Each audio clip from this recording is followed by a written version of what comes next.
Morning students, मैं सत्यरूपा आपकी हिंदी की अध्यापिका। बेटा, आज हम अपना अध्याय 7 पढ़ेंगे जिसका नाम है रोमांचकारी कुश्ती।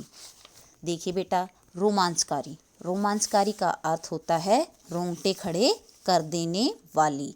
और कुश्ती कुश्ती बेटा सबको पता है, एक प्रसिद्ध खेल है जिसमें दो व्यक्ति अपने शारीरिक बल से एक दूसरे को गिराकर चित करने की कोशिश करते हैं। बेटा, हमारे इस पाठ में भी शेर और सूअर की लड़ाई के बारे में बताया गया है। देखिए, एक दिन जेम्स साहब अपनी नील की कोठी का निरीक्षण कर रहे थे। बेटा, निरीक्षण होता है देखभाल कि वो अपनी नील की कोठी की देखभाल कर रहे थे। इतने में इन्हें खबर लगी कि कोठी से कुछ दूरी पर शेर ने गाय मारी है। शीघ्रता होता है जल्दी से। उस ओर जाकर देखा तो तुरंत ही मारी हुई गाय की एक लाश मिली। थोड़ी सी दूरी पर शेर के पगचिन होता है बेटा पैरों के निशान भी मिले। फिर क्या था, शिकार के लिए बैठने का स्थान बनने लगा। एक गड्ढा खोदा गया। चारों ओर से उसे कांटों और लकड़ों से सुरक्षित कर जेम्स साहब एक साथी को लेकर गड्ढे में घुस गए। 10 बजे रात्रि होता है रात का समय होगा। अर्धचंद्र मतलब आधा चंद्रमा बादलों के क्षीण टुकड़ों पर, क्षीण होता है बहुत छोटे टुकड़ों से टक्कर लेता हुआ छिप कर अपने मार्ग होता है बेटा रास्ते पर जा रहा था। काफी दूर पर रात की नीरवता होता है शांति में गंगा की धारा की कलकल अनवर्त होता है बेटा लगातार रूप से जम्हाई होता है उबासी सी लेती सुनाई पड़ती थी। ठंडी हवा का झोंका जैसे ही लंबी घास में अटखेलियां करता निकलता वैसे ही जान पड़ता मानो रात्रि देवी के हृदय से एक ठंडी कपकपाती सी आह निकल रही है। सहसा बेटा अचानक नदी किनारे से चकवे की पुकार निस्तब्धता को भंग करती, पर शीघ्र ही फिर नीरवता का राज्य फैल जाता। गड्ढे में बैठे दोनों आदमी सजगता होता है सावधानी से, होशियारी से प्रतिमा बने प्रकृति की छटा देख रहे थे। कुछ प्रतीक्षा होता है बेटा इंतजार के उपरांत होता है बाद में जेम्स साहब के साथी ने उनका हाथ दबाया और कान में धीरे से कुछ कहा। जेम्स साहब केवल इतना सुन पाए थे कि दाईं ओर को देखो। जेम्स साहब ने जो आंख उठाई तो शरीर में बिजली सी दौड़ गई। धुंधले स्थिज क्या होता है, वह स्थान जहां धरती और आकाश मिलते दिखाई देते हैं। रात की लंबी और भूरी छाया में एक भीमकाय क्या होता है, विशाल बड़ी आकृति दिखाई पड़ी। वह ठीक गड्ढे की ओर आ रही थी। कुछ और निकट जाने पर ज्ञात हुआ कि वह एक सूअर था। जेम्स साहब ने बंदूक साधकर जैसे ही निशाना साधा वैसे ही सूअर ने अपना सिर ऊपर उठाया और उसका आकार स्पष्ट दिखाई पड़ने लगा। अपार होता है बेटा बहुत अधिक शक्ति और शान का वह प्रतिबिंब होता है परछाई अकड़कर खड़ा हो गया। उसी समय अकस्मात होता है अचानक जंगल में गुर्राहट और गर्जना सुनाई पड़ी। वनराज अपने शिकार पथ होता है बेटा रास्ते पर था। साथी ने गोरे की बांह जोर से दबाई और कान से मुंह लगाकर कहा, शेर। दोनों आदमियों के स्नायु खिंच गए। स्नायु होता है बेटा शरीर के भीतर की वे नसें जिनसे छूने और पीड़ा आदि का हमें पता चल जाता है, ज्ञान हो जाता है। उत्सुकता होता है बेचैनी से दिल की धड़कन बढ़ गई। शुक्रराज चौकन्ना पर लापरवाही से खड़ा था। उसके ढंग होता है बेटा तरीके से प्रतीत होता था कि उसका रोम रोम कह रहा है, यहाँ कुम्हड़ बतिया कऊ नाही। सिर झुकाकर और क्रोधपूर्ण झटके से उसने भयंकर शब्द किया, हूँ हुक। दूसरी ओर से आवाज आई, ऊंगा। सूअर ने अपनी आवाज फिर दोहराई। शेर की चुनौती को सूअर ने स्वीकार कर लिया। शेर ने और भी भयंकर गर्जना की, मानो उसने भी चुनौती पर अंतिम मतलब आखिरी निर्णय कर लिया हो। निर्णय होता है बेटा फैसला। तुरंत ही अखाड़े में वह बलशाली शेर कूद पड़ा। शेर क्रोध से भिन्नाया हुआ था। ओठ पीछे खींचे, मूछें खड़ी किए, दांतों का प्रदर्शन करते और पूंछ को अपनी बगलों में मारते हुए युद्ध और विजय की इच्छा से शेर आघात होता है बेटा प्रहार करने को आ खड़ा हुआ। यौवन की उन्मत्तता होता है मतावलापन। नदी की बाढ़ के समान वह किसी को गिनने वाला न था।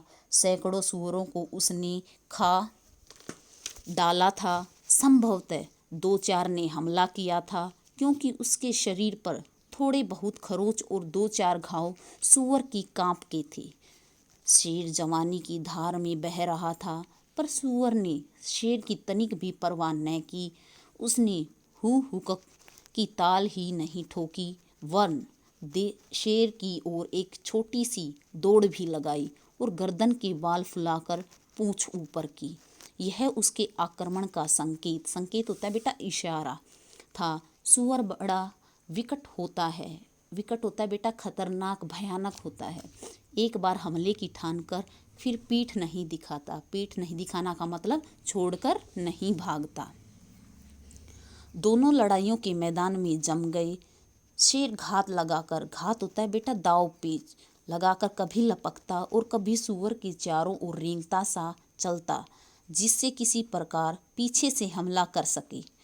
सूअर भी शेर की घात का ख्याल करके पैतरे होता है बेटा चालाकी से भरी कोई चाल बदलता और अपना सिर उसकी ओर ही रखता। दाएं बाएं गोलाकार चक्कर में शेर और सूअर संभले तने और कुछ देर तक हमले का अवसर देखते रहे।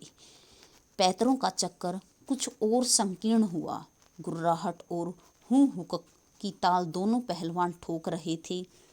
शेर ने एक बार लंबा होकर जमीन से मिल सा गया। पुट्ठे सनाइयों को खींचकर उसने अपने फुर्तीले शरीर को एकत्रित सा किया। जंगल को दहलाने वाले गर्जन के साथ शक्ति का वह पुंज विद्युत गति से सूअर के ऊपर टूट पड़ा। 1 मिनट के लिए दोनों की लड़ाई में रोमांचकारी उत्तेजना आ गई, मतलब रोमांचकारी उभार सा आ गया। एक ही तेज और कौशलपूर्ण थाप होता है बेटा पंजे का प्रहार, जो सूअर के जबड़े पर पड़ी थी। बलिष्ठ होता है अत्यधिक शक्तिशाली। सूअर लड़खड़ाने लगा। उस थाप के साथ शेर का बोझ तिरो मतलब तेज गति से सूअर के ऊपर गिरा था, पर संभलकर सूअर ने हुक की ध्वनि की। जलती हुई क्रोधपूर्ण आंखों से पैतरा बदलकर उसने अपनी अटूट गर्दन और मजबूत सिर से 3-4 तिरुवार शेर पर किए। शेर की बगल में 3-4 छेद हो गए और उसके शरीर से खून के झरने लगे, मतलब उसके शरीर से खून टपकने लगा। इस प्रकार पहली कुश्ती बराबर पर छूटी, पर मार अधिक खाई सूअर ने। शेर के प्रहार होता है बेटा आक्रमण हमले से सूअर के सिर और गालों की खाल और मांस के चीथड़े लटक रहे थे। कहने का मतलब है सूअर है वो अत्यधिक घायल हो चुका था। सिर की खाल उधड़कर सूअर की आंखों पर आ पड़ी थी। फलस्वरूप वह अब अंधा सा हो गया था, लेकिन सूअर की क्रुद्ध प्रवृत्ति और क्रोध की मात्रा घटी न थी, वन प्रज्वलित हो गई थी, मतलब और अधिक बढ़ गई थी। शेर पर बुरी तरह बीत रही थी। छाती और बाल के छेदों से फव्वारे छूट रहे थे। शेर मानो मन में कह रहा था कि किस बला में आ फंसा। बला होता है बेटा मुसीबत। सूअर क्रोध से भिन्ना रहा था। बिगड़कर और ललकार कर वह शेर पर टूट पड़ा, पर फुर्ती की प्रतिमा शेर ने सूअर के वार को बचा लिया और जैसे ही दोहरी सी होकर बिल्ली चूहे पर टूट पड़ती है, वैसे ही शेर उछलकर सूअर की गर्दन पर जा गिरा। शीघ्र ही सूअर के अगले पुट्ठों में शेर के कीले घुस गए और उसके पंजों ने सूअर को फाड़ना प्रारंभ मतलब शुरू कर दिया। भंबोड़ने और फाड़ने से भारी भरकम सूअर की दुर्दशा होता है बेटा बुरी हालत होने लगी। शेर तगड़ा ही नहीं पड़ रहा था, वन अपने प्रतिद्वंदी होता है बेटा विरोधी को ठंडा करता हुआ भी दिखाई देता था। सूअर लड़खड़ाकर आगे गिरा, मार की चोट से अथवा दांत के घाव से, सो कहना कठिन है। यह हुई दूसरी कुश्ती, जो बराबर रही। शेर ने सूअर की दुर्गति कर डाली, मगर सूअर के गिरने का फल यह हुआ कि शेर सूअर के सिर पर होकर आगे गिर पड़ा। शेर के आगे गिरते ही सूअर उसकी छाती पर चढ़ बैठा। अपने अगले पैर शेर की छाती पर रखकर सूअर ने 3-4 विकट हमले किए। अपनी पैनी और बड़ी कांपों से उसने शेर की छाती को फाड़ डाला। चोट करके शेर को छोड़कर सूअर लड़खड़ाता और थका हुआ सा कुछ दूर जा बैठा। क्रोधित शेर एक ओर पड़ा हुआ अपना रोष होता बेटा क्रोध, गुस्सा प्रकट कर रहा था। यह थी तीसरी कुश्ती, जिसमें सूअर तगड़ा पड़ा, जोड़ रहा बराबर। प्राण वेदना को कम करने के लिए 2 आवाजें हुई, धाएं धाएं। जंगल गूंज गया। चकवे ने कौतूहल से पूछा, केऊ। दूसरे तट से चकवी ने उत्तर दिया, केऊ। जंगल प्रतिध्वनित होता है बेटा गुंजित हुआ। ए रे रे घे रे रे, और दोनों लड़ाके शांत हो गए। बेटा ये था हमारा लेसन 7।